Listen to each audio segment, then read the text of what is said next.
So Trump goes and hires Musk, again with the top secret security clearance. Nobody can quibble with his intelligence. You know, the guy's as smart as Einstein's cousin. He's a very successful businessman. Some say he's the richest guy in the world. And he's doing the auditing. And man, he's finding a lot of stuff. I call it spending porn. He found that USAID gave money to a transgender clinic in India.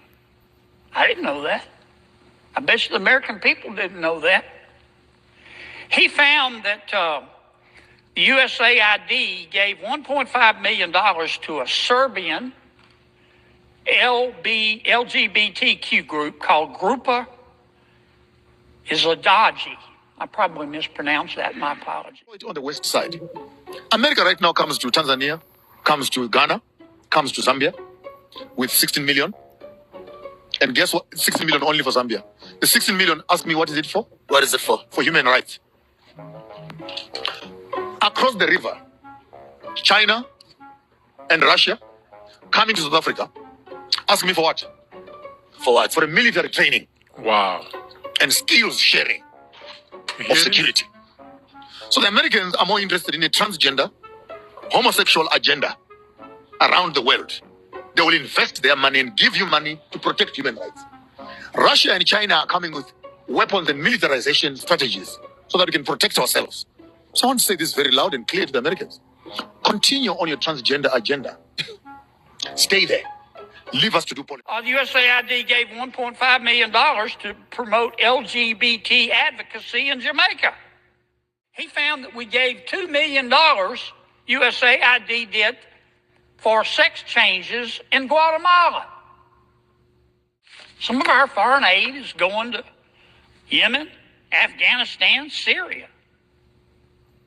Images of Taliban now in complete control of armories of the Afghanistan National Army. So Taliban now have access to, of course, once again, to Made in America military equipment after their takeover. The assault rifles. Look at these images.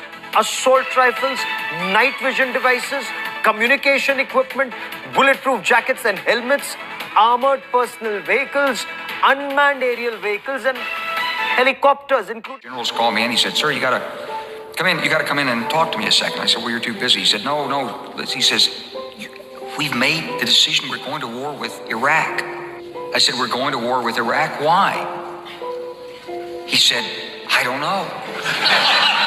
If you take out Saddam, I guarantee you. So I came back to see him a few weeks later, and by that time we were bombing in Afghanistan. I said, "Are we still going to war with Iraq?" And he said, "Oh, it's worse than that."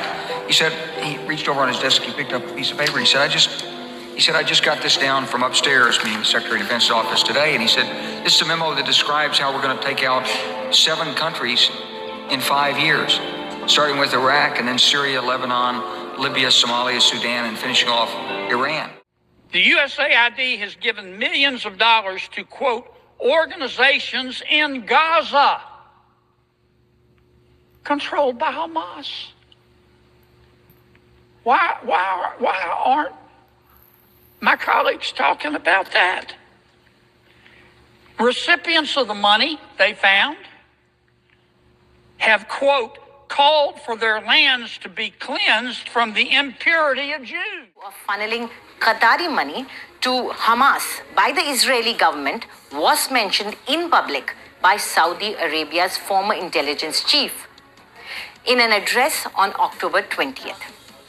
His remarks came after Hamas terrorists on October 7th butchered over 1,000 Israelis and took over 200 hostage. His statement surprised many, as people couldn't make sense of the contradiction. Why would Israel funnel funds to Hamas in the first place? Well, the answer is, if Israel didn't directly create a Frankenstein's monster, it for sure helped nourish it. And it was all done in a bid to thwart creation of a Palestinian state. Many of my colleagues are upset. They're really mad at Mr. Musk. Hell, I think we ought to give him a medal. All he's doing is what President Trump said. The Trump administration is moving this country very aggressively into an authoritarian society where the rule of law and our Constitution are being ignored and undermined in order to give more power to the White House and the billionaires who now control our government. They're very, very, very upset at President Trump. And they're very, very, very upset at Elon Musk.